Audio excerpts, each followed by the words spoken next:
Ike Pappas in Washington, Bernard Kalb in Washington, Robert Barr in Atlanta, Chris Kelly in River Falls, Wisconsin, Sharon Lovejoy in Kokomo, Indiana, and Terry Drinkwater in Seattle. Good evening. In South Vietnam today, a ghastly chapter was added to the pathos of war that has gripped that country for the past 30 years. A huge C5 Air Force cargo plane carrying 243 South Vietnamese orphans to the United States, the first in the government-ordered airlift, crashed in a rice paddy near Saigon just minutes after takeoff. More than half the children and as many as 40 of the 62 escorts and crew aboard were killed. Murray Fromson reports. The orphans airlift was considered a victory over red tape.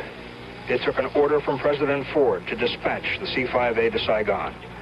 Then the agreement of Vietnamese authorities to expedite passports and exit visas for the orphans. Some of those put aboard the plane had been born only weeks ago. Most seemed to be between the ages of 2 and 8. Some sat along the side of the plane. Others were strapped to the floor, more terrified of the television lights than their first trip in an airplane. Wives of American officials being evacuated home with their own children agreed to act as chaperones to the orphans. Destination, the West Coast, and then onward to American families who had already begun the adoption process. 2 hours ago, I watched this airplane take off from Tan Son Nhut Air Base. It was a perfect takeoff, carrying those orphans to the United States. What can one say except, when will the misery in this country ever stop? The huge plane crashed into a field about 5 miles from the end of the runway, near a small village in Gia Dinh province. There were pieces of wreckage scattered across a half a mile of rice paddy. A fire was slowly burning itself out near the engines. Smashed bodies or parts of them were uncovered by Vietnamese Air Force crews and American officials who rushed to the scene. It was like a combat operation. Helicopters hovered overhead. Body bags were used to remove corpses for identification purposes. A hand here, a head there, shirts, books, diapers, all too grotesque to describe further. Vietnamese soldiers stood guard and said nothing. Villagers watched from a nearby railroad crossing.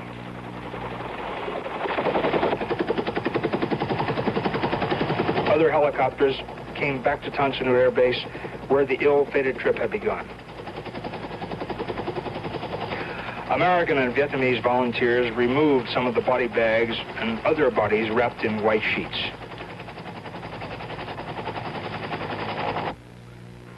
Scores of ambulances rushed survivors to a nearby hospital.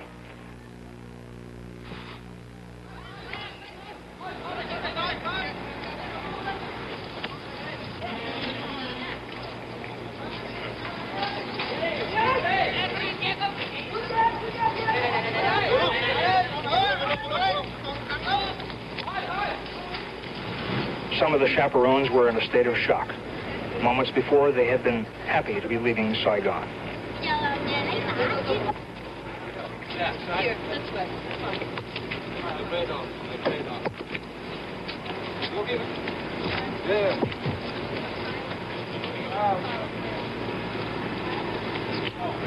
The orphans were to be the first of 2,000 to be airlifted out of Vietnam. Many were mixed blood, the children of Vietnamese women and black American GIs. They would never have had a chance for happiness in Vietnam, where racial prejudice is as strong as in any other country. Now, they have no chance at all. Murray Fromson, CBS News, in Gia Dinh province. Latest figures from Saigon indicate that at least 178 persons were killed. It was not clear how many American wives and their children were among the dead. The pilot, not seriously hurt, survived. At the Pentagon, there is increasing speculation that sabotage may have been involved in that tragic crash. Ike Pappas reports now on the Pentagon's explanation of just what happened. The C5 Galaxy is the world's largest airplane. It's almost as long as a football field. Its wingspan is over 222 feet. Its tail is tall as a 6-story apartment house. Its cargo doors cover a 19-foot wide opening. It was these doors that blew off the C5 that departed Tansanut today. The Pentagon offered these details of the crash. As the plane passed through 23,000 feet, it experienced a massive explosive decompression. The pilot said he thought the rear cargo doors had blown off and a cargo ramp had blown out of the aircraft. At the same time, the plane's elevator, rudder, and flap controls were knocked out and some hydraulic pressure lost. Using the plane's aileron and throttles, the pilot managed to turn the craft around and to head back to Tansanut.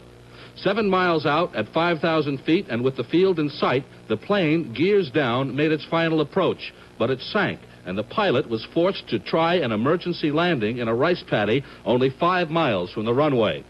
The plane made a smooth touchdown, but then bounced over a river and into another rice paddy. As it touched down a second time and began to bounce again, the wings ripped off and a fire broke out. The plane then began to disintegrate.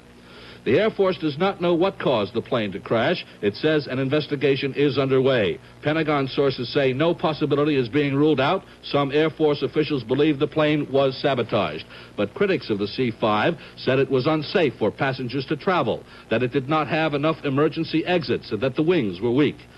The Air Force does admit it is considering a multi-million-dollar contract to correct structural defects in the C-5. Meanwhile, the Pentagon says that the plane would continue to be used in the orphan airlift. Ike Pappas, CBS News, Washington. Pentagon experts' concern about sabotage was fed by their doubts that a blown cargo door could have caused fatal damage to the plane's controls. President and Mrs. Ford had planned to meet that doomed flight when it reached the United States. Mr. Ford issued a statement saying he was deeply saddened by the crash and vowing that, quote, our mission of mercy will continue. The president added that the survivors of the crash will be flown to the United States when they are physically able. And Mr. Ford added, other waiting orphans will make the journey. As if to emphasize his words, American World Airways announced plans for a special airlift from Saigon tomorrow of 400 orphans and 50 adult attendants. Look at her. Do you know that we've been married almost 17 years? 2 kids, great kids. My wife is really something. Well, I try to be the best wife and mother I can be, but to do that, you have to take good care of yourself. And one thing I do every day is take a Geritol tablet to make sure I get the iron and vitamins I need. Geritol, more than twice the iron of any ordinary supplement and some very important vitamins. Honey, I love you.